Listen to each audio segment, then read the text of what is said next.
Amin. Bapak Ibu Saudari, biarlah dengan satu pujian ini kita akan semakin memahami arti ibadah sejati di hadapan Tuhan. Mari saya undang kita bangkit berdiri, kita memuji nama Tuhan dengan pujian dari PKJ 264, apalah arti ibadahmu.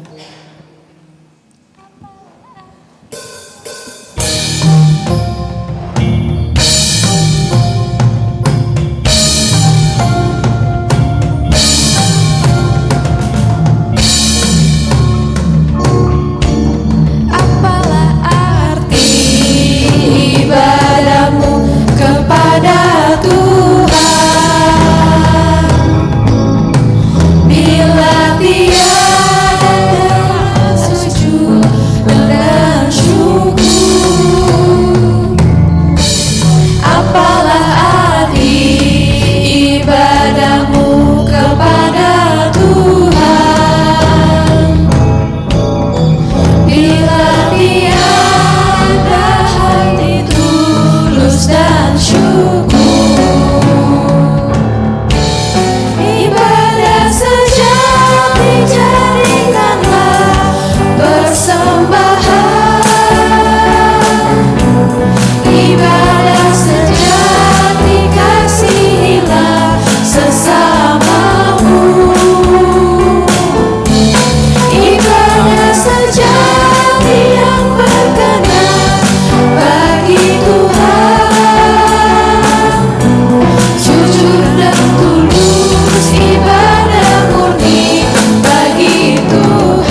kebaktian pada pagi hari ini berlangsung dengan sebuah pengakuan bahwa pertolongan kepada kita adalah dalam nama Tuhan yang menjadikan langit dan bumi dan yang kasih setianya tetap sampai selama-lamanya.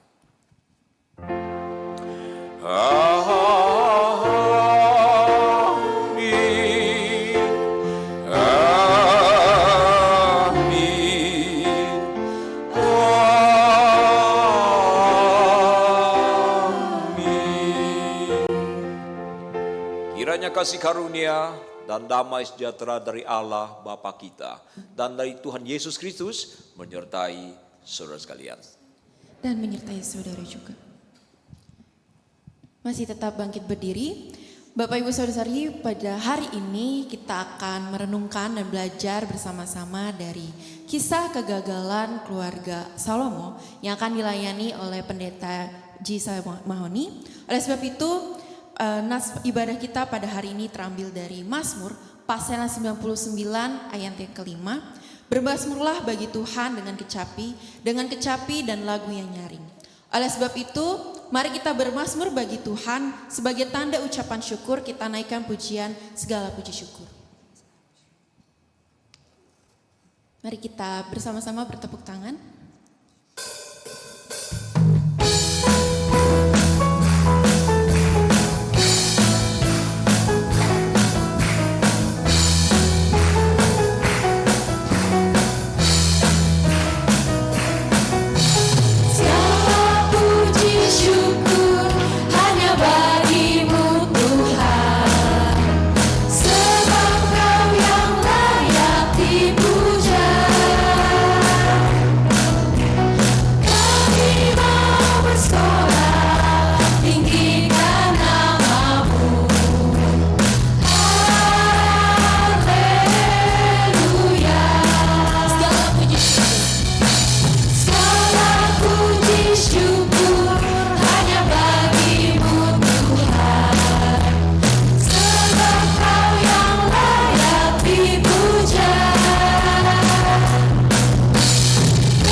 duduk. Mari kita semua datang ke hadirat-Nya, memohon pengampunan atas dosa-dosa yang kita buat selama beberapa hari ini. Kita ucapkan syukur dan berkat atas yang diberikan Tuhan kepada kita. Saya memberikan waktu untuk kita berdoa secara pribadi. Saya persilakan.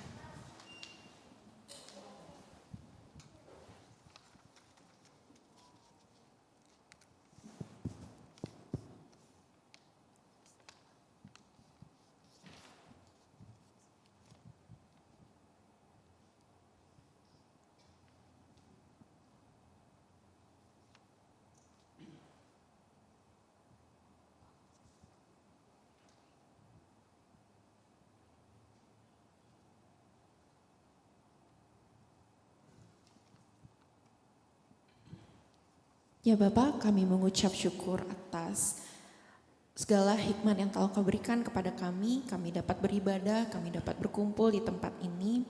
Sekali lagi kami ingin mengucap syukur sebesar-besarnya atas kasih karunia berkat yang melimpah-limpah dalam kehidupan kami dalam 1 minggu ini, dari setiap apapun aktivitas yang kami lakukan, entah kami studi maupun juga pekerjaan dan lain-lainnya Bapak. Kami mengucap syukur atas segala apapun yang telah Kau berikan, Kau cukupkan makanan, minuman, dan kebutuhan kami selainnya Bapak. Bapak, kami juga memohon ampun atas segala dosa-dosa yang telah kami perbuat, entah itu kami berbuat secara sengaja maupun tidak sengaja. Biarlah Engkau menghapus segala dosa-dosa kami, memberikan kami kesadaran bahwa dosa yang telah kami berbuat itu salah di mata-Mu ya Bapa. Kami datang di tempat ini, kami ingin memuliakan nama-Mu, kami ingin datang untuk berkumpul, bersekutu dengan-Mu ya Bapa. Kami mengucap syukur sekali lagi atas segala yang telah Kau berikan kepada kami. Terima kasih Bapa, di dalam nama Tuhan Yesus kami telah berdoa dan mengucap syukur. Haleluya, amin. Amin. Kita akan memuji nama Tuhan dengan pujian Puaskah Tuhan. Biarlah dengan menyanyi pujian ini kita beri periksa hati kita masing-masing, kita telaah hati kita apakah dalam 1 minggu ini kita telah memuaskan hati Tuhan. Mari kita memuliakan nama Tuhan dengan Puaskah Tuhan.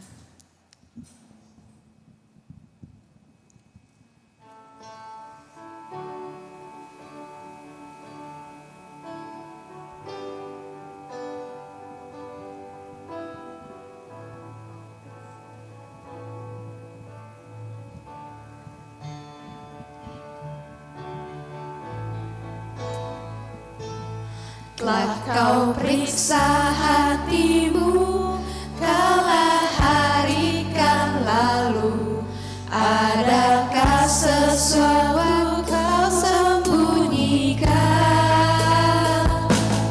Jika hidupmu selesai, kekekalan dimulai. Bila Kau dihadapkan, akan puaskah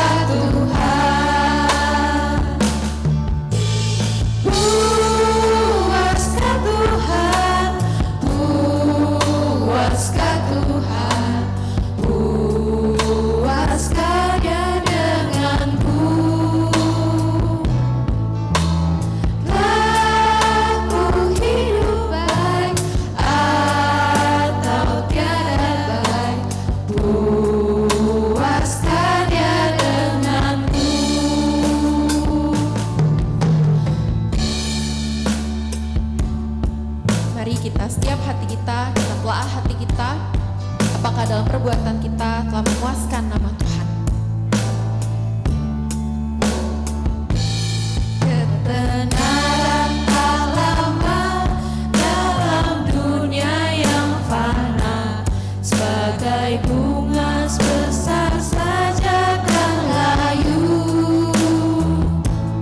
Meskipun orang kaya dan besar kuasanya, semua itu kan lalu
puaskannya denganku.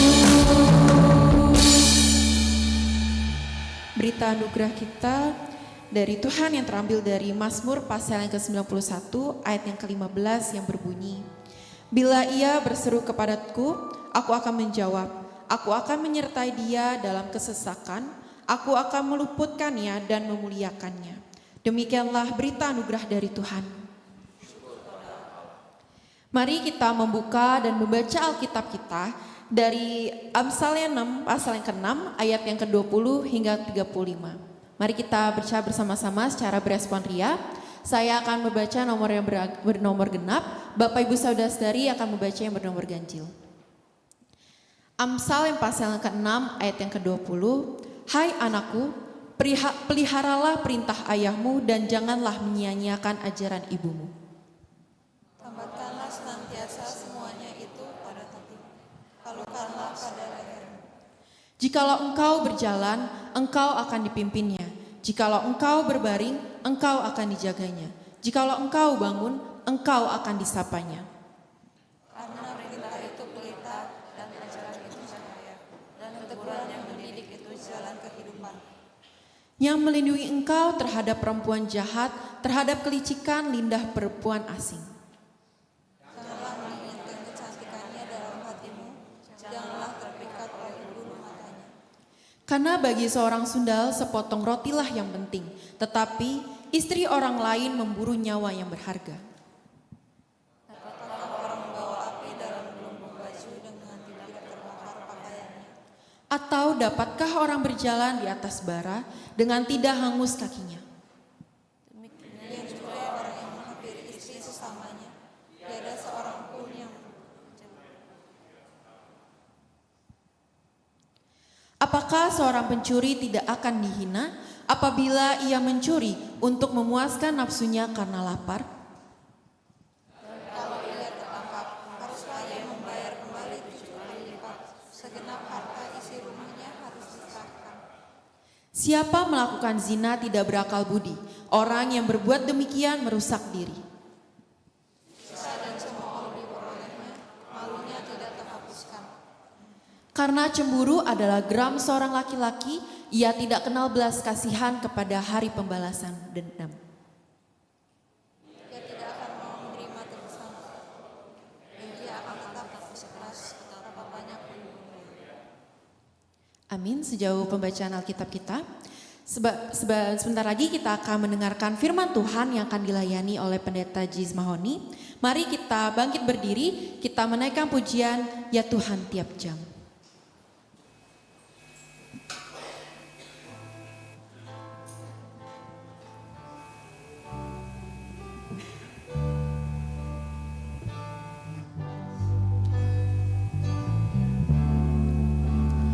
Ya Tuhan tiap jam ku memerlukanmu. Engkau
berdoa, saudara.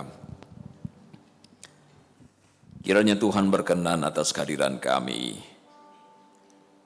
di hari ini. Berkatilah ibadah ini ya Bapa. Kami akan membaca, merenungkan firman-Mu.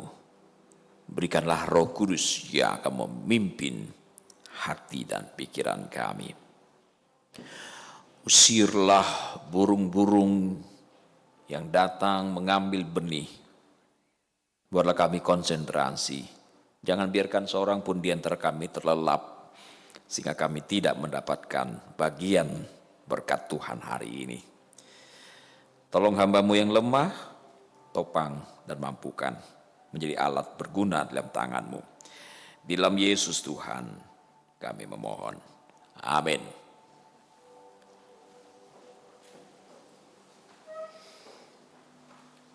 1 Raja-Raja pasal ke-11 ayat 1 sampai 10. 1 Raja-Raja pasal ke-11. Adapun Raja Salomo mencintai banyak perempuan asing. Di samping anak Firaun, ia mencintai perempuan-perempuan Moab, Amon, Edom, Sidon, dan Het. Padahal tentang bangsa-bangsa itu, Tuhan telah berfirman kepada orang Israel, "Janganlah kamu bergaul dengan mereka, dan mereka pun janganlah bergaul dengan kamu. Sebab sesungguhnya mereka akan mencondongkan hatimu kepada Allah-Allah mereka." Hati Salomo telah terpaut kepada mereka dengan cinta. Ia mempunyai 700 istri dari kaum bangsawan dan 300 gundik. Istri-istrinya itu menarik hatinya daripada Tuhan. Sebab pada waktu Salomo sudah tua, istri-istrinya itu mencondongkan hatinya kepada Allah-Allah lain, sehingga ia tidak dengan sepenuh hati berpaut kepada Tuhan Allahnya, seperti Daud ayahnya. Demikianlah Salomo mengikuti Asyitoret, dewi orang Sidon, dan mengikuti Milkom, dewa kejijikan sembahan orang Amon. Dan Salomo melakukan apa yang jahat di mata Tuhan, dan ia tidak dengan sepenuh hati mengikuti Tuhan, seperti Daud ayahnya. Pada waktu itu Salomo mendirikan bukit pengorbanan bagi Kamos, dewa kejijikan sembahan orang Moab, di gunung di sebelah timur Yerusalem, dan bagi Molok, dewa kejijikan sembahan Bamni Amon. Demikian juga dilakukannya bagi semua istrinya, orang-orang asing itu, yang mempersembahkan korban ukupan dan korban sembelihan kepada Allah mereka. Sebab itu Tuhan menunjukkan murkanya kepada Salomo, sebab hatinya telah menyimpang daripada Tuhan Allah Israel, yang telah 2 kali menampakkan diri kepadanya, dan yang telah memerintahkan kepadanya dalam hal ini, supaya jangan mengikuti Allah-Allah lain. Akan tetapi ia tidak berpegang pada yang diperintahkan Tuhan. Demikian firman Allah. Berbahagialah setiap orang yang membaca, merenungkan, dan melakukan dalam hidupnya. Haleluya. Haleluya. Haleluya. Haleluya.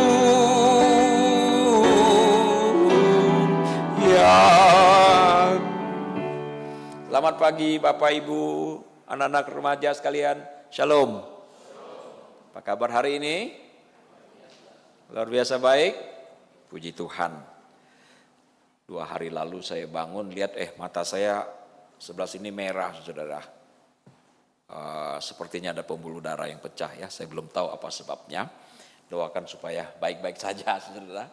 Sebab semalam saya menerima kabar yang tidak menyenangkan, ada seorang teman saya, seorang pendeta yang baru saja diemerituskan, dinyatakan menderita kanker limfoma ya, getah bening ya. Kawan baik ya. Nah sekarang dia sudah lama di Singapura, baru pensiun, rencananya Desember ini akan pulang tinggal di Indonesia, tapi rupanya ada penyakit dan hari ini dia pulang ke Singapura lagi untuk cek lebih dalam. Oke, saudara, doakan pendeta Theo di dalam masa-masa pemeriksaan ini. Tema kita hari ini adalah kegagalan dari keluarga Salomo. Saudara, konon katanya orang-orang muda yang mengikuti wawancara pekerjaan sangat takut menghadapi satu pertanyaan. Seringkali dipertanyakan apa yang ditakuti, ada yang bisa tebak? Sharing pengalaman. Seumur-umur saya belum pernah mengikuti wawancara pekerjaan. Kalau saudara pernah mengikuti wawancara, pertanyaan apa yang paling ditakuti? Apa itu? Berapa gaji mah orang senang jawabnya. Apa yang paling ditakuti? Pak David pernah ikut wawancara, apa yang ditakut ditanyakan ya Pak? Lupa ya, sudah jadi bos jadi lupa sekarang. Saya kasih, itu nggak ada yang takut Pak. Yang ditakuti adalah ketika ditanya, apa kelemahanmu? Wow, itu susah jawabnya saudara. Kalau tidak bisa menjawab, selesai. Saya itu kalau datang kemana-mana selalu telat. Itu kelemahanmu. Ya sudah selesai. Saya itu gak boleh duit banyak. Pengen ambil, udah selesai. Jadi anak-anak muda siap-siap ya. Nanti kalau mengikuti wawancara pekerjaan, besar kemungkinan akan ditanyakan dengan pertanyaan itu. Siapkan jawaban yang baik, jangan sampai salah. Saya ngobrol dengan teman saya, pendeta Francis Lai ya. Pada waktu pandemi, anaknya perempuan ikut wawancara kerja di sebuah perusahaan besar, katanya perusahaan batu bara. Setelah mengikuti semua seleksi, pemilik perusahaan turun langsung mengajukan pertanyaan. Apa betul kamu anak pendeta? Ya karena dia memang anak pendeta, dia jawab iya anak pendeta. Langsung diterima Pak Armin. Keren ya. Jadi anak-anak muda nanti kalau diwawancara, anak siapa kamu?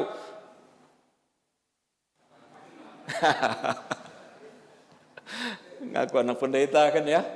Anak angkat Pak Hendra Kemulia aja itu ya. Minggu lalu kan sebut anak angkatnya banyak tuh ya. Nah kalau bukan jangan kamu lakukan. Dan ada satu temannya yang juga ikut wawancara, saudara. IPK-nya 4. Itu keren ya. Kalau kuliah dapat 4 itu A-nya flat itu. Summa cum laude, itu keren banget ya. Jarang-jarang ada. Artinya ini pintar, brilian. Tapi ketika bos itu bertanya tentang asal daerah. Boleh saya sebutkan daerahnya? Boleh? Jangan tersinggung ya. Benar kamu dari Medan? Iya. Langsung dicoret katanya. Mohon maaf kawan-kawan dari Medan.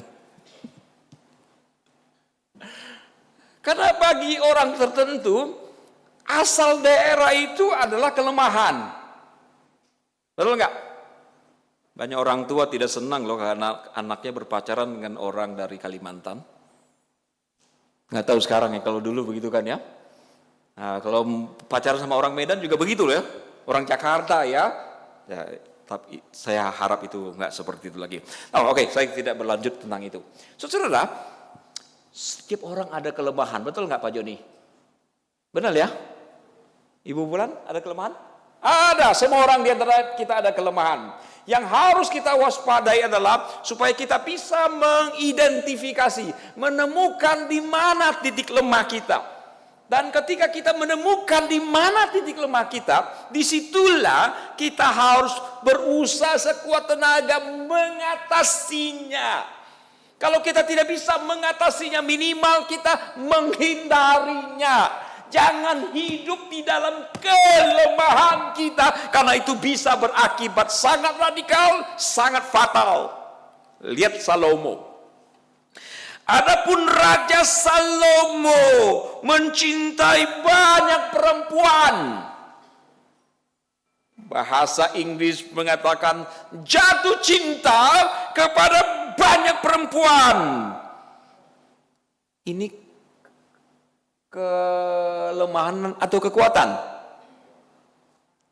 Halo?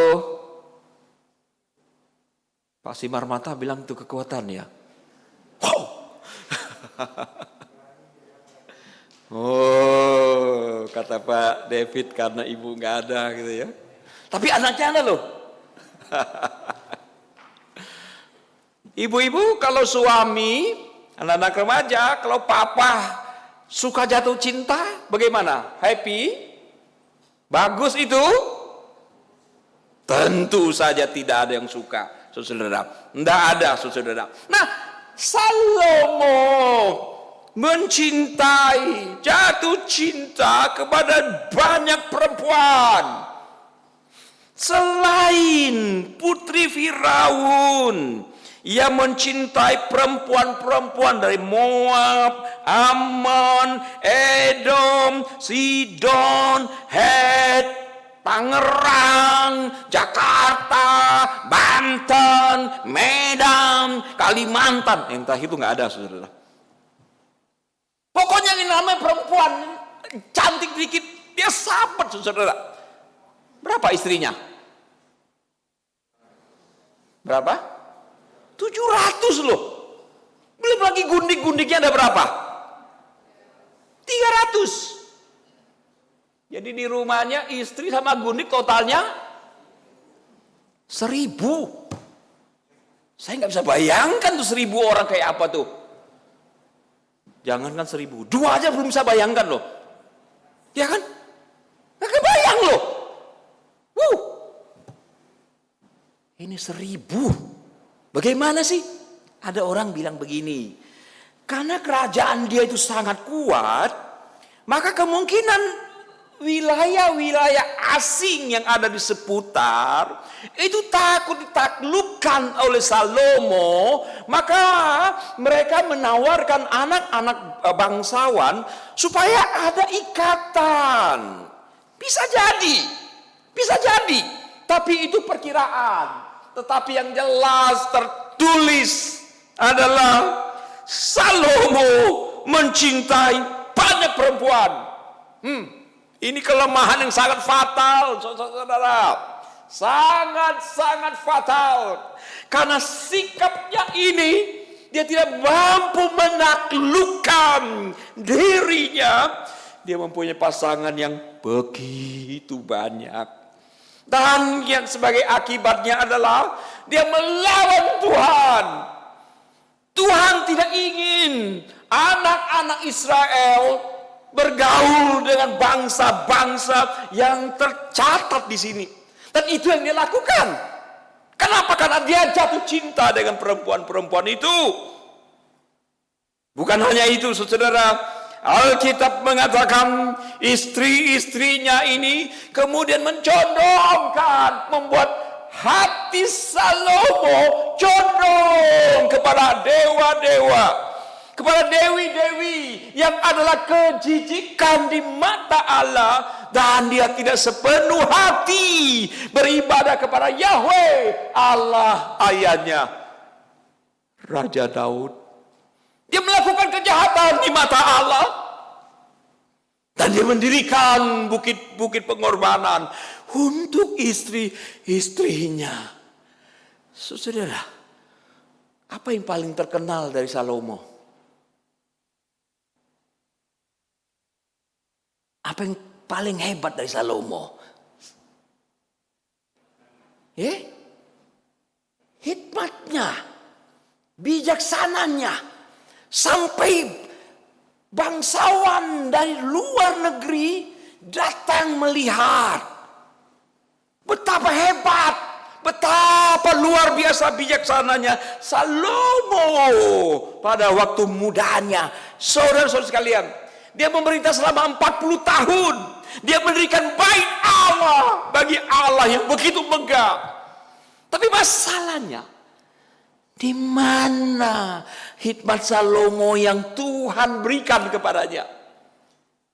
Dia minta kepada Tuhan supaya diberikan hikmat, dan Tuhan berikan kepada dia. Kemana perginya hikmat Salomo? Siapa yang membuat hikmat itu hilang, saudara? Maaf ya kaum wanita, perempuan. Betul enggak? Kaum wanita jangan tersinggung ya, Ibu Iva. Ibu saya juga wanita loh. Itu Ibu Lydia, jangan diragukan kewanitaannya. Saya juga punya 2 anak putri. Tapi saya mau mengatakan, Salomo jatuh. Salomo gagal. Salomo melakukan kejahatan. Salomo dimurkai oleh Allah. Gara-gara dia tidak sanggup mengontrol kelemahannya. Bahkan hidup dalam kelemahannya terhadap perempuan-perempuan. Itu kegagalan yang sangat fatal. Itu kelemahan yang sangat fatal. Saudara sekalian, kita lihat bagaimana akhir kisah ini. Kerajaannya terbelah. Anak-anaknya memberontak kemudian, dan banyak peristiwa yang terjadi dalam keluarga yang hebat ini, saudara. Kacau, sekacau-kacaunya. Saya keluar sebentar dari Salomo. Di Alkitab, bukan hanya Salomo yang jatuh. Jauh sebelum Salomo, juga ada seorang yang paling kuat di dalam Alkitab itu siapa namanya? Simson itu hebat, saudara. Apa yang terjadi? Tiba-tiba Simson ini jatuh cinta dengan seorang perempuan Filistin. Filistin ini berbeda dengan Palestina lah, saudara ya. Palestina itu orang Arab sekarang ini. Filistin itu dari Yunani, Eropa, saudara. Nah, Simson ini jatuh cinta dengan seorang Filistin, perempuan Filistin. Ayah ibunya tidak setuju. Lihat ya, Simson pergi ke Timna, dan di situ ia melihat seorang gadis Filistin. Ia pulang dan memberitahukan kepada ayah dan ibunya, di Timna aku melihat seorang gadis Filistin. Tolong ambillah dia menjadi istriku. Tetapi ayahnya dan ibunya berkata kepadanya, tidak adakah di antara anak-anak perempuan sanak saudaramu atau di antara seluruh bangsa ini seorang perempuan sehingga engkau pergi mengambil istri dari orang Filistin, orang-orang yang tidak bersunat itu? Papa mamanya tidak setuju. Tapi dia maksa. Akhirnya menikahlah. Ya, ayah dan ibu Simson pergi melamarnya. Dan sesudah pada waktu hari pernikahan, Simson ini bikin sayembara. Dia bikin teka-teki. Yang bisa jawab akan dapat hadiah 30 baju. Zaman itu baju mahal sekali. Saudara sekalian, teka-teki yang dia sampaikan itu begitu rumitnya, tidak ada satupun yang bisa menjawab. Sebagai taruhannya adalah kalau mereka tidak, orang Filistin tidak bisa menjawab teka-teki itu, mereka yang harus mengganti 30 pakaian itu. Karena tidak bisa, yang terjadi adalah orang-orang Filistin mengancam istrinya. Kalian akan dibunuh kalau tidak menemukan, tidak memberikan kami bocorannya. Aha, saudara, istri Simson nangis 1 hari, nangis 2 hari, 3 hari, 4 hari, sampai 7 hari. Merengek, sampai-sampai Simson nggak tahan lagi. Ya udahlah, dia kasih tahu bocorannya. Saudara, apa yang terjadi? Orang Filistin bisa menjawab, Simson kalah. Sebagai gantinya dia harus memberikan imbalan 30 helai pakaian. Saudara, Simson menyerang bangsa lain, merebut pakaiannya dan memberikan pada orang Filistin. Simson marah besar. Lalu Simson pulang ke rumah orang tuanya. Yang terjadi adalah istrinya malah diserahkan kepada laki-laki lain. Simson marah mengetahui istrinya telah diambil. Yang Simson lakukan adalah dia menangkap banyak anjing hutan, lalu mengikatkan ekor dengan ekor, menyalakan obor di ekor rubah itu, dan rubah anjing hutan itu lari ke ladang gandum dan semua terbakar habis. Orang-orang Filistin marah. Ini perbuatan siapa ini? Mereka berkata, ini perbuatan Simson. Kenapa Simson lakukan itu? Karena mertuanya telah menyerahkan istrinya kepada laki-laki lain. Orang Filistin marah kepada mertua dan istri Simson, lalu keluarga ini dibakar. Saudara. Nah, kisah ini berlalu begitu saja. Nah, satu saat inilah titik lemah dari Simson. Dia pergi ke Gaza. Dia menemukan ada perempuan sundal. Itu pun dia mau, saudara. Saking lemahnya Simson. Walaupun secara fisik dia luar biasa gagah perkasa. Tapi sekarang ketemu perempuan sundal, dia juga mau. Dia nginap di situ. Dan orang Filistin tahu dia ada di situ. Lalu mereka bersepakat untuk menangkap dia, menyerang dia, dan membinasakan dia. Tapi tengah malam Simson bangun, pintu gerbang dirubuhkannya karena dia gagah perkasa, Ibu Susan. Hebat sekali. Dan orang-orang Filistin dibantai sama dia. Setelah itu Simson jadi hakim di Israel. Yang terakhir adalah ketika dia berada di Gaza yang sekarang lagi konflik itu ya, sedang terjadi peperangan itu, dia bertemu dengan laki atau perempuan. Berikutnya dia ketemu laki atau perempuan? Lagi-lagi perempuan, saudara. Siapa namanya? Siapa namanya? Yang bisa jawab nih boleh bawa pulang. Saya akan minta majelis beli yang baru nanti. Bercanda itu. Dia bertemu dengan Delilah. Saudara. Nah, Simson yang begitu hebat, kuat perkasa, setelah menikah dengan Delilah. Saudara, orang Filistin bersekutu dengan Delilah untuk membinasakannya. Simson sangat kuat dan Delilah bertanya, di mana kekuatanmu? Satu hari nggak dijawab, 2 hari, seminggu, saudara. Dirayu, dibujuk. Akhirnya Simson bilang, aku kalau diikat dengan tali busur 7 yang baru, aku kehilangan kekuatan. Itu diikat. Diikat si Simson itu. Nah, setelah diikat, Delilah memberitahukan kepada orang Filistin, tentara Filistin, sekarang masuk, tangkaplah dia. Dia sudah diikat dan kekuatannya sudah hilang. Tapi ternyata Simson dengan mudah memutuskannya.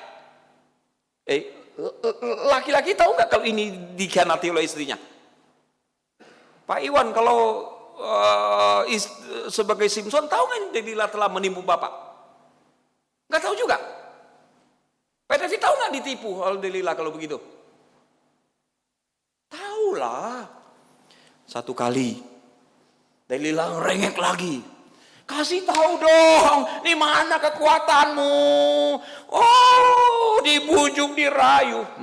Di situ titik lemah dari Simson. Setelah lama dibujuk, dirayu, dia kasih tahu.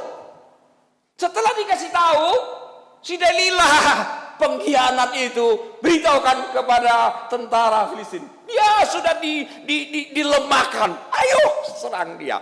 Tapi Simson dengan mudah memutuskannya. 1 kali, 2 kali, 3 kali, saudara. Sampai 3 kali.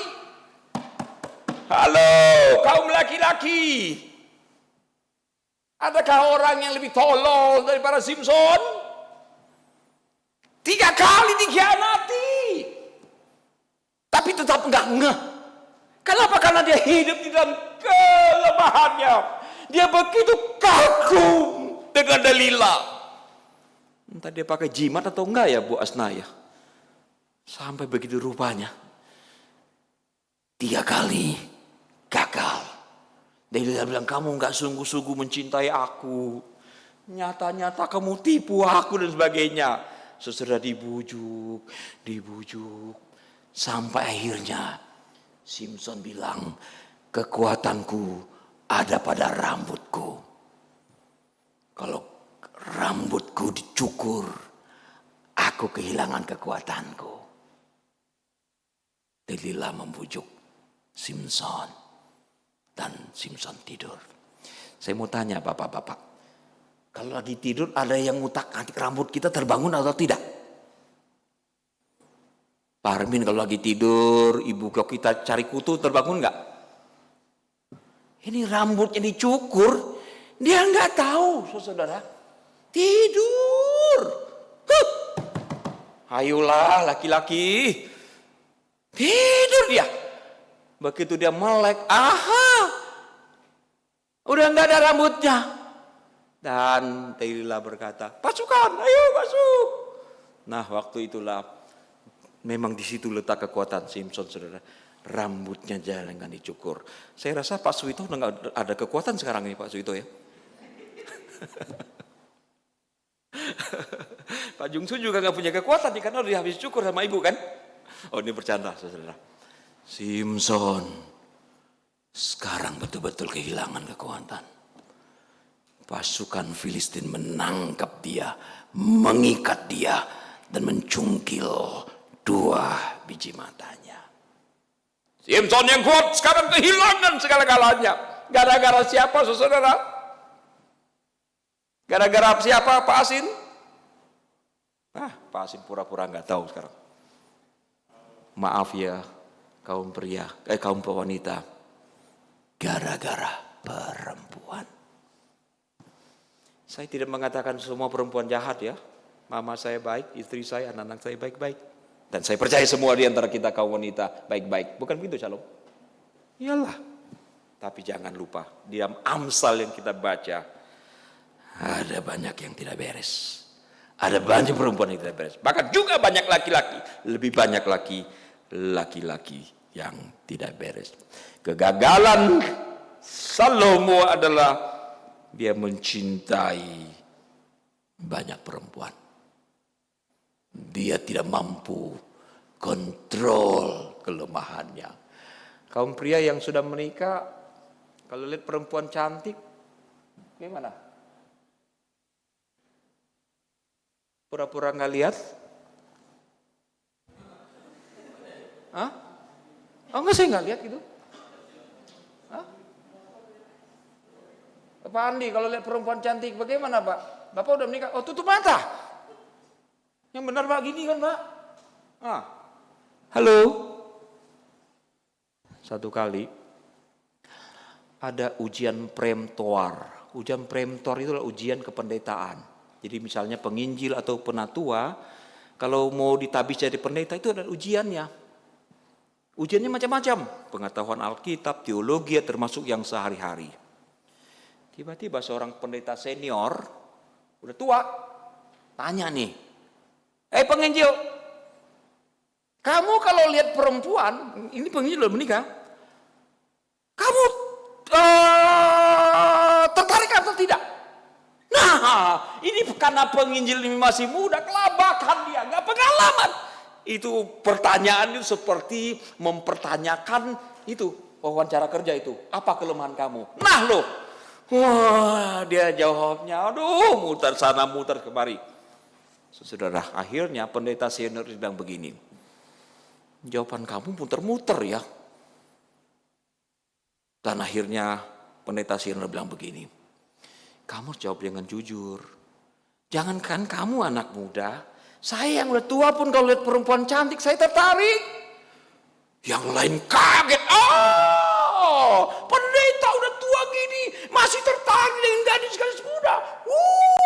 Tapi dalam hati kan ya. Tapi menarik, pendeta senior bilang begini. Kalau kamu lihat lawan jenismu, kamu tertarik, itu manusiawi. Itu manusiawi.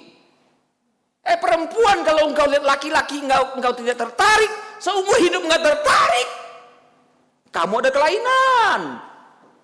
Laki-laki juga. Ya kan, lihat lawan jenis enggak pernah tertarik. Yunus pernah tertarik kan lawan jenis? Itu sering katanya kan. Sering katanya Pak Suito. Itu normal. Tapi pendeta itu katakan selanjutnya, nextnya bagaimana? Itu yang menentukan. Kamu menikmati, kamu lanjutkan, kamu pikirkan, itu masalahnya. Saya walaupun sudah tua, saya lihat perempuan, saya juga tertarik. Tapi bagaimana saya menyetopnya, saya menguasainya, itu kuncinya. Semua orang lega mendapatkan jawaban itu. Saya kalau lihat perempuan cantik, saya ngomong pada Ibu Lydia. Ada nggak Ibu Lydia sini? Ada ya? Ada di bawah ya Pak? Oh iya. Cantik orang itu. Saya jujur. Masa orang cantik saya bilang jelek? Kalau orang jelek saya nggak ngomong Bu Iva. Takut tersinggung orangnya kan ya. Kalau cantik ya cantik lah. Lalu bagaimana baiknya? Selanjutnya bagaimana? Apa saya? Oh ya, saya tawarkan cinta pada dia. Mau nggak kamu jadi istri saya kedua, ketiga, ke-700 atau ke 1000 gitu? No, saudara. Salomo punya kelemahan, tapi tidak kontrol kelemahan. Itu fatal. Itu fatal. Fatal sefatal-fatalnya. Simpson kuat, tapi karena cinta dan tertarik menyebabkan dia hancur sehancur-hancurnya. Di Perjanjian Baru juga ada orang yang punya kelemahan, tapi dalam dimensi berbeda. Lemah apa? Kalau Salomo, Simpson lemah lihat lawan jenis, murid Yesus Yudas Iskariot lemah lihat duit. Dia bendahara lagi. Sungguh saya nggak mengerti ya, siapa yang milih dia? Dia pencuri. Alkitab kita menulis dia tuh suka mencuri uang kas yang dipercaya pada dia. Tapi kalau dipilih jadi bendahara, tuh MJ, kalau MJ sini kalau nggak mungkin lah pilih begitu kan ya. Saudara, saya bilang ya, ini yang ngatur kolektor sekalipun ya, Bu Mary yang suka ngatur. Kalau ketahuan ada seseorang yang suka nyolong duit, nggak mungkin dikasih hanya ngedarkan kantong kolektor. Itu benar kan saudara? Iya kan? Karena mungkin aja dia bisa nyolong. Saudara, pernah kejadian di gereja kita saudara. Jangan bilang nggak pernah kejadian. Di gereja kita pernah kejadian. Di gereja lain juga pernah ada kejadian.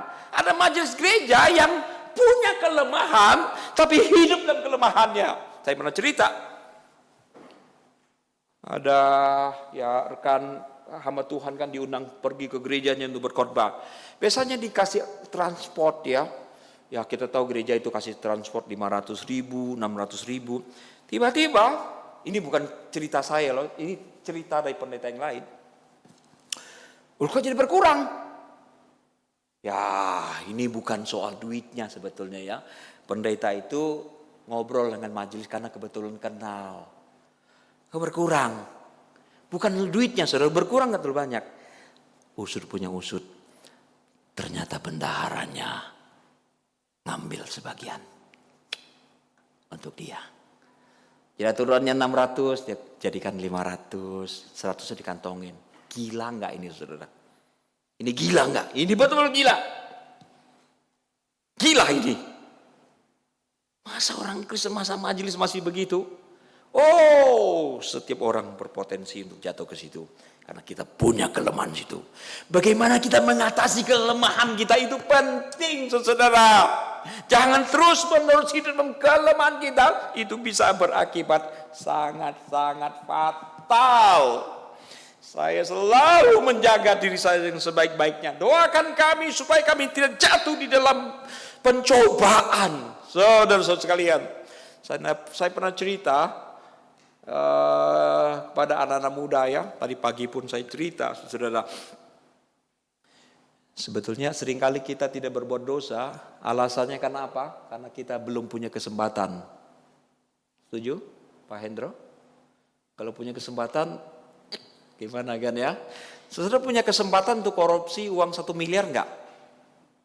Punya kesempatan enggak? Saya kira Bu Eti punya kesempatan dulu waktu kerja ya. Pegang duit banyak kan ya. Ibu Asna pasti punya kesempatan tuh ya. Karena tukang bayar. Nah saudara, pendeta juga punya kesempatan. Satu saat ya, saya cerita aja ya. Saya nggak tahu apakah pernah cerita, tapi saya pernah cerita pada anak-anak muda. Pada waktu kita lagi bangun gereja Pak Bun Leong, tiba-tiba ada seorang datang pada saya dan berkata, Musul, ini ada cek 1 miliar. Kasih pinjam ke gereja. Kita lagi butuh duit saudara. Dikasih pinjaman 1 miliar ya lega kan ya. Bahwa kapan kita bisa bayar kita gak tahu kan. Percaya Tuhan bisa bayar. Memberkati kita untuk membayarnya 1 miliar. Dengan catatan, please jangan pernah ada orang yang tahu ini dari saya. Oke. Kamu yang tahu kan? Tapi gak tahu dari siapa kan? Karena saya gak pernah cerita. Nggak boleh. Pendeta itu harus mulutnya harus dijahit, saudara. Nggak boleh ngomong. Ya saya nggak ngomong. Oke? Menjelang selesai pembangunan, orang ini datang lagi pada saya. Musa, hitung 1 miliar. Saya agak kaget loh, tahu nggak? Kagetnya apa? Kapan balikinnya? Itu dia yang saya takutkan, saudara. Tapi bersyukur, redaksinya bukan itu, Pak Robi. Dia bilang gini, itu yang cek 1 miliar itu, saya mau putihkan. Maksudnya? Itu persembahan dari saya. Dengan catatan, jangan ada yang tahu. Maksudnya jangan kasih tahu siapa orangnya. Kan? Karena saya kan harus lapor kan. Ya kan, nah di situ letak masalahnya. Disitulah letak pencobaan buat saya sebetulnya. Kalau saya diam-diam saja, majelis punya kewajiban untuk bayar enggak? Wajib enggak? Itu talangan. Tapi orang yang bersangkutan tidak akan mungkin mengecek pembukuan pembangunan kita. Bapak Ibu juga nggak tahu siapa orang itu kan, nggak tahu siapa yang kasih pinjaman, nggak pernah kasih tahu, nggak pernah tahu juga dia bilang diputihkan. Tapi saya lapor ke majelis, cepat-cepat saya lapor. Bapak Ibu, berita baik. Talangan 1 miliar itu sudah diputihkan dan itu persembahan. Semua orang senang. Bapak Ibu pikir saya nggak senang? Saya juga senang, saudara. Kenapa? Karena itu salah satu ujian di dalam karir saya sebagai pendeta. Pak Joni kan saya diam aja, semua orang diam kan? Semua orang nggak ada yang tahu kan? Tinggal aja tiap kali gestor, saya tinggal ambil aja itu kan. Tapi terkutuklah kalau ada pikiran, ada niat itu terjadi. Saya ada kekurangan dalam keuangan, saya bisa lepas situ, tapi saya mengatasinya. Nah belum lama ini, saudara, kacamata saya kan bermasalah nih. Bermasalah kan? Nah dalam tata gereja kita, saudara, kacamata itu harus diganti. Setahun sekali. Saya udah bertahun-tahun gak ganti kan ya. Lihat sana, huruf begitu besar aja saya udah gak lihat. Nah, perbaikan kacanya lumayan ya. Ini harganya hampir 2 juta. Hampir 2 juta ini, 1,9 lebih. Aduh. Lalu diperbaiki. Ada seseorang berbaik hati memberikan uang kepada saya. Saya tahu ini untuk ini. Untuk keperluan ini saya tahu lah ya. Nah sekarang kan ada bon nih Bu Gopi, bendahara. Ada bon nih, 1, sekian. Sebaiknya saya apakan Bu? Sebaiknya diapakan Pak Edwin? Hah? Mintalah. Ya kan, mintalah. Kan itu kewajiban di gereja kan Pak? Tapi celakalah kalau saya melakukan itu Pak. Jangan bilang saya nggak punya kebutuhan keuangan. Saya punya. Jangan bilang saya nggak punya kelemahan dalam keuangan. Saya punya. Tapi orang bisa salah pengertian loh saudara. Saya berusaha sekuat tenaga menjaga supaya saya tidak jatuh dalam keuangan. Saya pernah menolak paket harganya puluhan juta. Saya tolak saudara. Nah, termasuk seorang ibu, bukan jemaat di tempat ini, di Pinang Siap. Suatu saat dia berikan saya uang cukup banyak, beberapa puluh juta. Karena waktu itu saya dan kawan-kawan ada rombongan pergi ke Hong Kong untuk studi survei itu kan ya. Oke. Dia berikan saya banyak sekali uang. Saya berusaha untuk menjaga sikap. Karena uang itu bisa menyebabkan kita lebih respect pada orang yang berikan dan kurang hormat dan kurang mengasihi orang yang tidak memberi. Itu kelemahan uang, saudara sekalian. Maka yang terjadi adalah setelah pulang saya minta maaf, Bu, ini uang sudah saya pakai sebagian, saya kembalikan. Dia tersinggung, Bapak Ibu. Dia nggak ngerti maksud saya.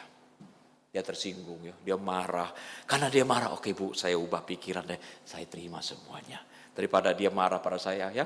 Yang penting saya sudah nyatakan sikap saya menjaga sikap, jangan sampai karena uang menyebabkan saya tidak berani menegur ibu kalau berbuat dosa, membuat saya lebih senang, lebih dekat pada ibu dan seterusnya. Bapak Ibu mengerti saya ya kan ya? Tapi dia tersinggung, dia marah. Tapi semua sudah selesai, saudara. Nah, saya cerita ini untuk apa?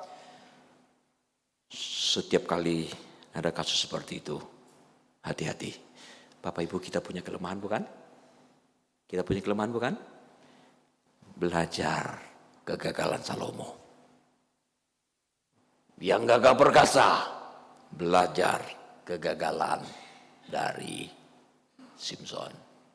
Yang suka nyolong duit, yang tamat dan sebagainya, belajarlah dari Yudas Iskariot.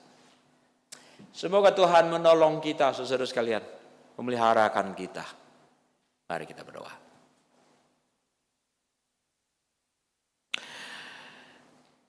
Kami bersyukur untuk ayat-ayat yang begitu jujur mencatat apa adanya.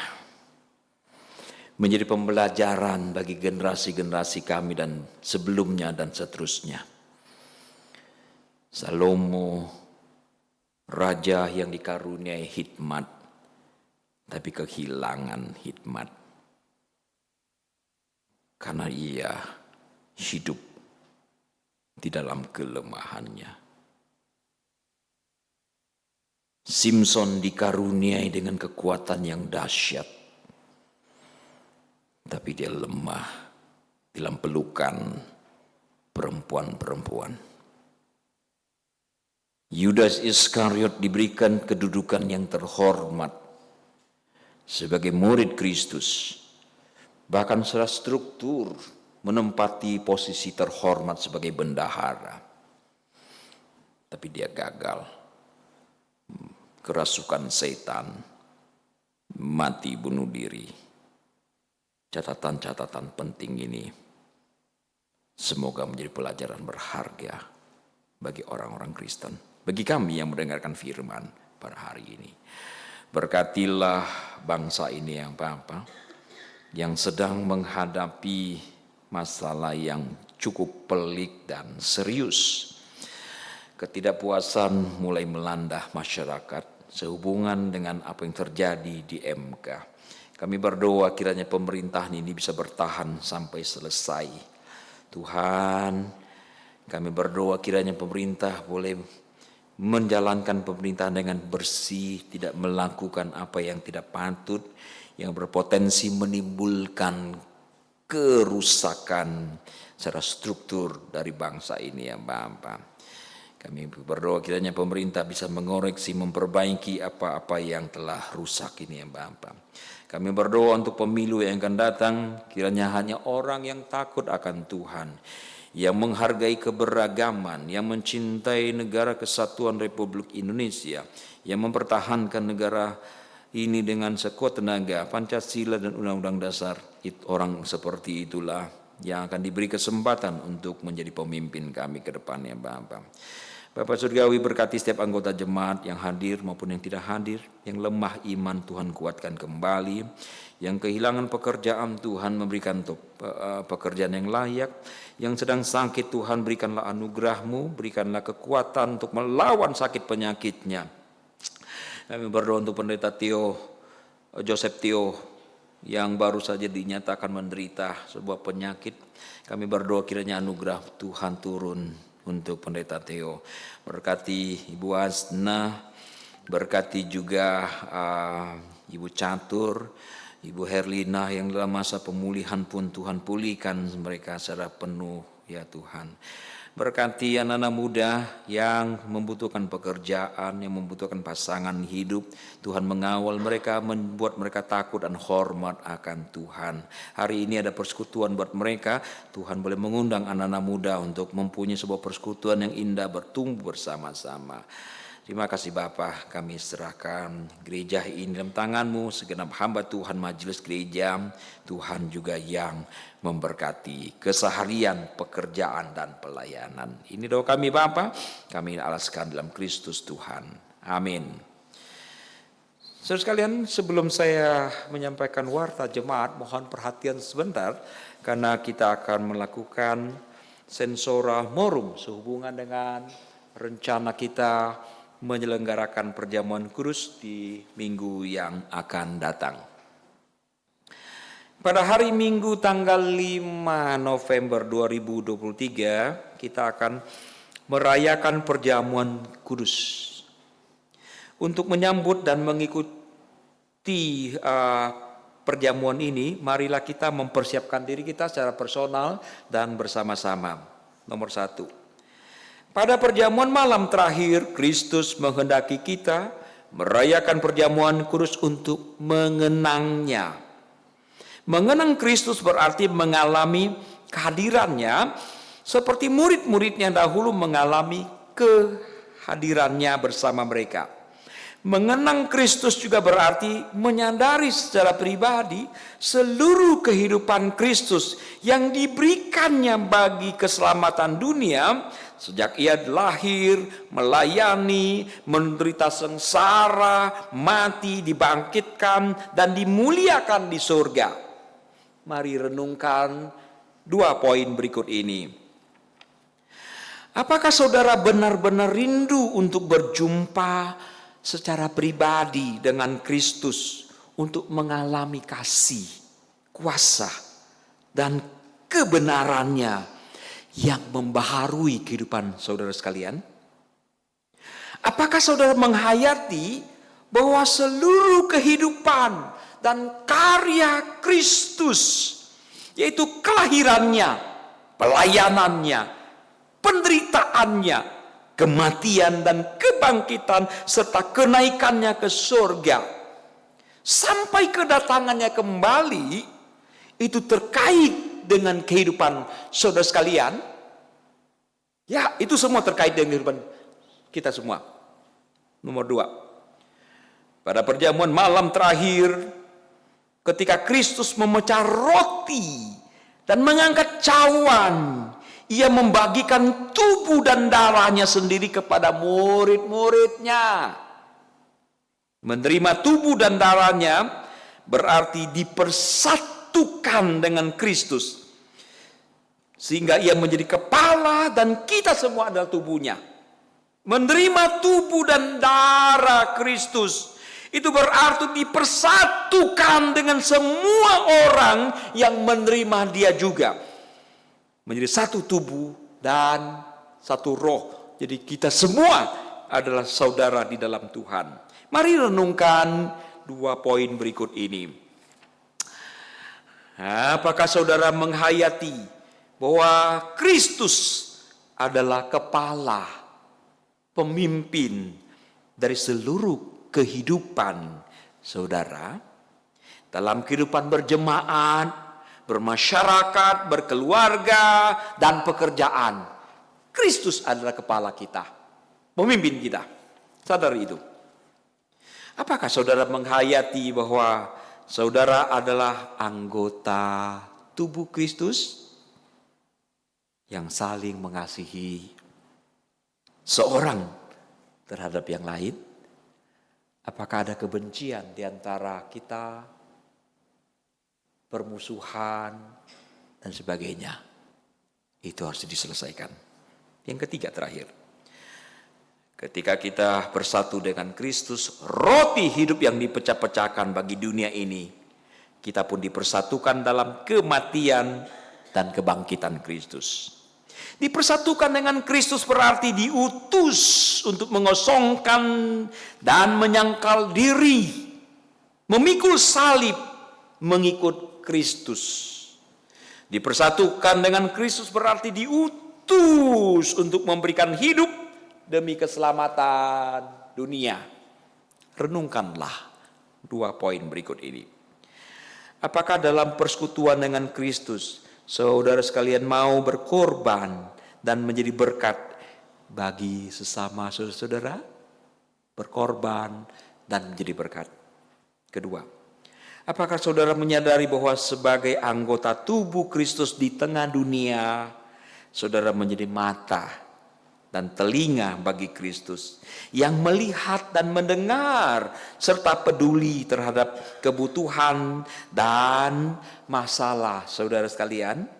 Sudahkah saudara menjadi mulut bagi Kristus yang menyuarakan kebenaran dan keadilan dalam lingkungan kehidupan saudara sekalian? Sudahkah saudara menjadi tangan bagi Kristus yang berkarya memperjuangkan damai sejahtera di muka bumi ini? Kiranya Roh Kudus menolong kita semua untuk mempersiapkan diri dalam rangka merayakan perjamuan kudus minggu yang akan datang. Tuhan memberkati. Perjamuan kudus dipersiapkan bagi saudara yang sudah dibaptis dewasa ataupun di CD dari gereja apapun, diberi kesempatan untuk mengambil bagian. Nah, sekarang warta saudara ya. Baik, mari kita simak ya. Hari ini adalah penutupan bulan keluarga. Sepanjang bulan kita telah memikirkan, mengingat tentang keluarga, terutama kegagalan, saudara. Nah, setelah kebaktian selesai, saudara diundang untuk turun ke bawah. Ada ramah tamah, saudara. Terima kasih Bapak Ibu yang sudah ambil bagian. Sudah ambil bagian sharing makan dan minuman. Semoga Tuhan juga memberkati saudara-saudara sekalian. Semua orang diundang untuk ambil bagian ya, persekutuan di bawah. Ini bukanlah seperti kita lagi pergi resepsi hunting. Di situ ada kambing guling. Setelah kambing guling, bukan itu. Tapi ya sambil kita ngobrol, sambil kita ya minum bersama-sama. Saudara, saya harap semua orang jangan ada yang pulang buru-buru. Sejak minggu lalu kita telah memulai latihan paduan suara dalam rangka menyambut Natal, saudara. Jika Bapak Ibu tergerak untuk ambil bagian paduan suara, saudara juga diundang. Tadi saya lihat Ibu Iva sodok ke Pak Hendro ini, nggak tahu maksudnya apa. Ayo ikut yuk, barangkali itu. Adakah yang menyodok istrinya lagi, suaminya? Ditunggu, ayo sodok, ayo. Iya, silakan saudara ambil bagian, saudara ya. Pemuda juga ada persekutuan hari ini. Saya tahu ya, habis dengan korban, dengan korban lagi. Ya, untuk kebersamaan, untuk meningkatkan spiritualitas. Sebulan sekali, jangan bosan saudara ya. Saya harap nanti ada acara-acara tambahan juga. Hari ini di lantai 2 ya. Kali ini lantai 2 karena paduan suara membutuhkan sound system dan layar untuk latihan, saudara. Mohon maaf pemuda dikorbankan di lantai 2 hari ini. Sehubungan dengan perayaan Natal, tadi di kebaktian 1 diumumkan masih ada 2 slot lagi bagi saudara yang ingin ambil bagian. Philadelphia Talenan itu ya. Itu adalah semacam kompetisi kecil-kecilan dalam rangka menyambut hari Natal. Masih ada 2 slot lagi. Silakan berkomunikasi dengan panitia. Semoga masih tersedia. Di luar itu minggu depan MJ diundang untuk mengikuti PMJ jam 11.30. Ya, selamat datang untuk Alessandro Samuel Lobo. Di mana gerangan orangnya? Aha. Panggilannya Lobo, Samuel, Alek, Sandro atau apa saja? Samuel saja ya. Samuel, selamat datang Samuel. Tuhan memberkati. Oh, Taman Surya 2. Ya. Baik, ini remaja hari ini mau nyanyi saudara. Sedikit panjang hari ini tidak apa-apa ya. Ini penutupan bulan keluarga. Anak-anak remaja akan bernyanyi. Silakan. Selain Samuel, apakah ada yang baru yang belum disapa namanya? Sudah ya? Oke, Tuhan berkati semua.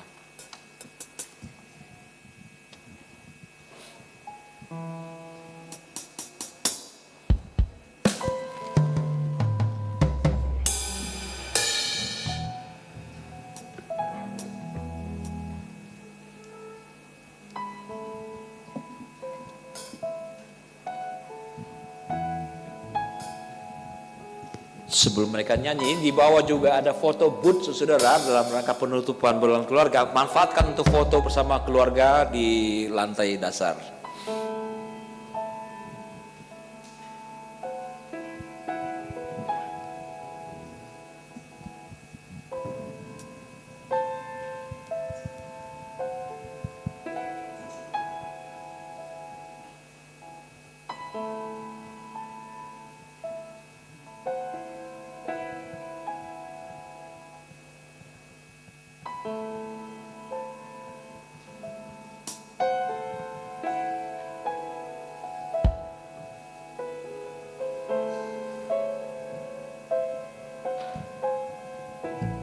Terima kasih Mama, tuntunku gak payasa, bagai bintang bercahaya, kau lembut bagai sutra. Meski luka tersiksa, tetap penuh kasih sayang.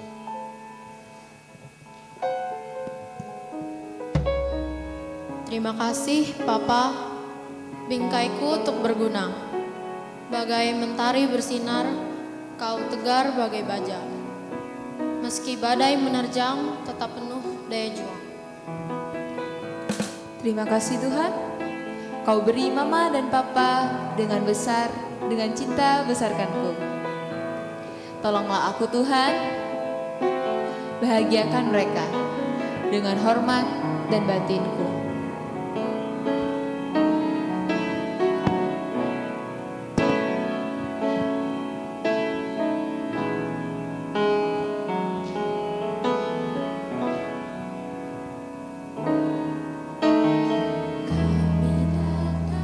Dengan sehati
Apakah semua sudah kebagian? Terima kasih ya anak-anak. Ada yang belum kebagian boleh angkat tangan ya. Ada yang lagi cari-cari papa mamanya tuh ya. Sudah dapat semua ya? Pak Jungsu sudah dapat Pak? Oke ya.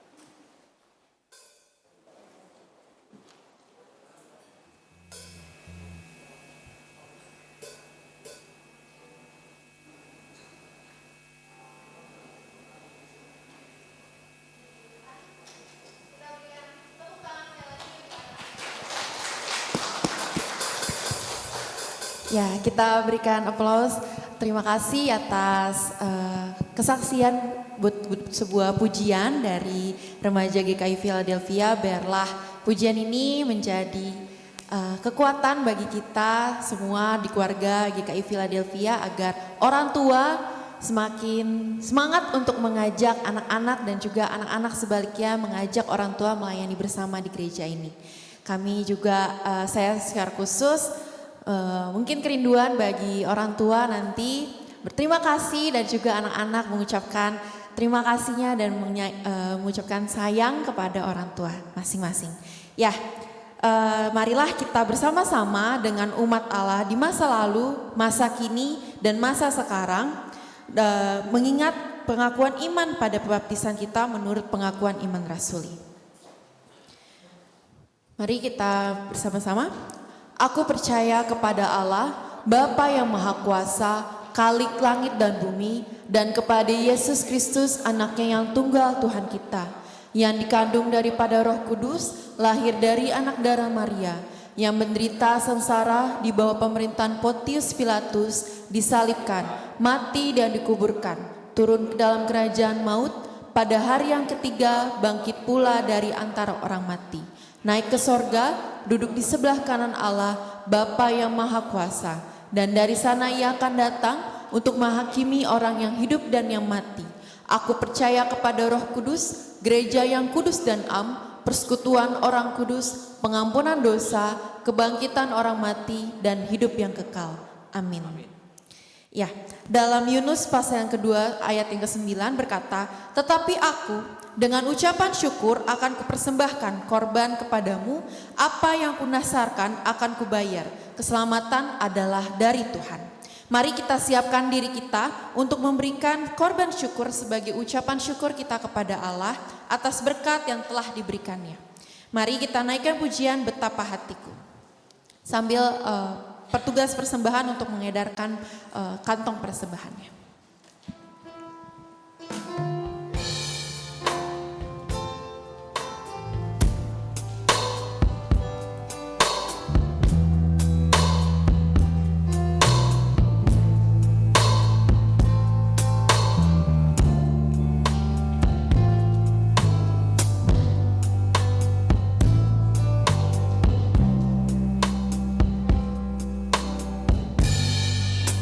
Betapa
kita bersatu dalam doa. Ya Bapa, kami datang lagi ke hadirat-Mu, kami mengucap syukur. Inilah tanda kami, ucapan syukur kami terhadap-Mu atas berkat yang melimpah terhadap kami ya Bapa. Ini sebagian dari berkat-berkat-Mu yang melimpah itu kami berikan berupa tanda sebagai ucapan syukur kami. Berkatilah setiap orang yang mengelola, berkatilah juga orang-orang yang telah memberikan persembahan untuk yang gereja-Mu di tempat ini ya Bapa. Kami mengucap syukur atas penyertaan-Mu di dalam nama Tuhan Yesus. Kami telah berdoa dan mengucap syukur. Haleluya. Amin. Mari kita bangkit berdiri, kita bernyanyi pujian Saya Mau Ikut Yesus.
Jadikan ini komitmen kita, saudara.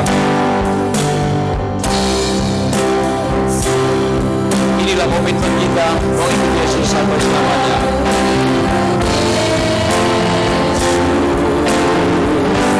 Sampai selama-lamanya.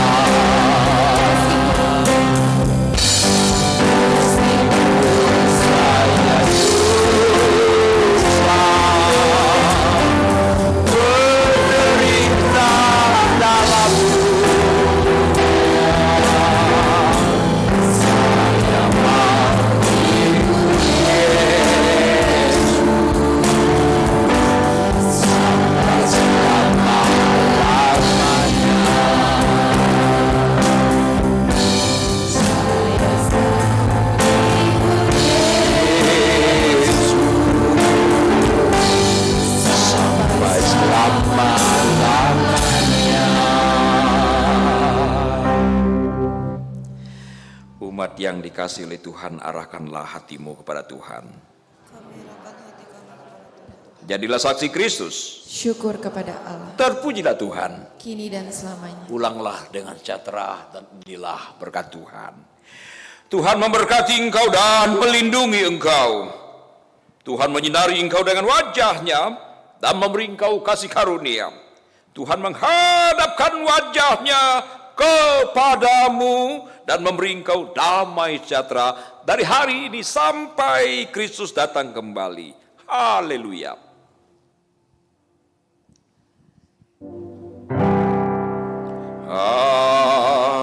Haleluya.